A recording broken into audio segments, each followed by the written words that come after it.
এই দেখো নামমাত্র মেলায় যাচ্ছে, কারণ দোকান থেকে বেরোচ্ছে এখন। আর পেছনেই মেলা হচ্ছে, রথের মেলা। তো যাই দেখি কেমন ভিড়ভাট্টা হয়েছে।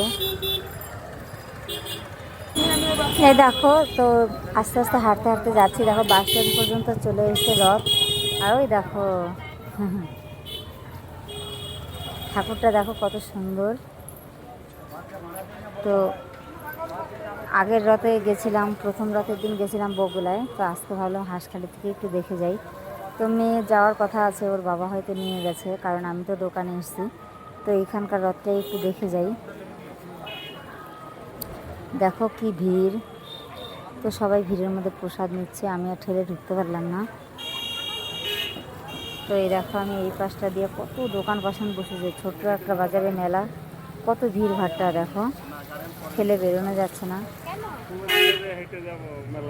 তো তো এই দেখো মেলার প্রায় মাঝামাঝি চলে এসেছি আমি।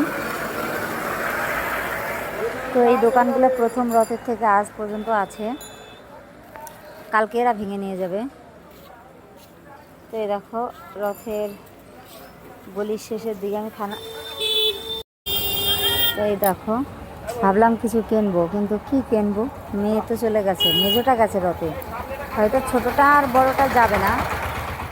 তো আমিও ভাবলাম একটু দেখেই যাই, আর কি করবো। এই দেখো এখানে একটা ছোট্ট রথ টানছে, দেখো তাও একজন বয়স্ক লোক।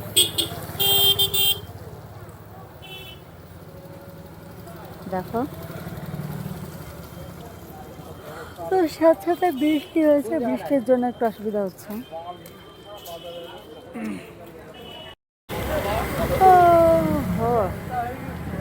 মেলায় হাঁটতে হাঁটতে হাই উঠছে, ঘুম পাচ্ছে। ভাবছিলাম বাড়ি গিয়ে রান্না করবো না, খাবার টাবার কিনে নিয়ে যাব, দেখি কি হয়, সামনে তো যাই, তারপরে ভেবে দেখবো।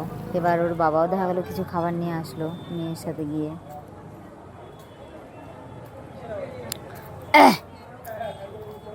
তো এর আগের রথে বেশি মজা হয়েছিল।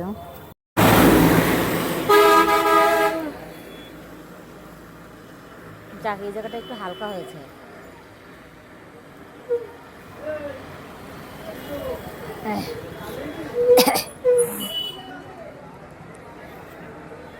ঠান্ডা লেগেছে রে বাবা।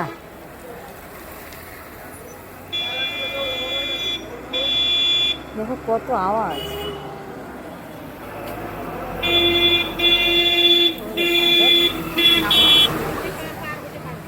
এখন চলে যাবে বাড়ি, কত লোকের খেয়ে আছি।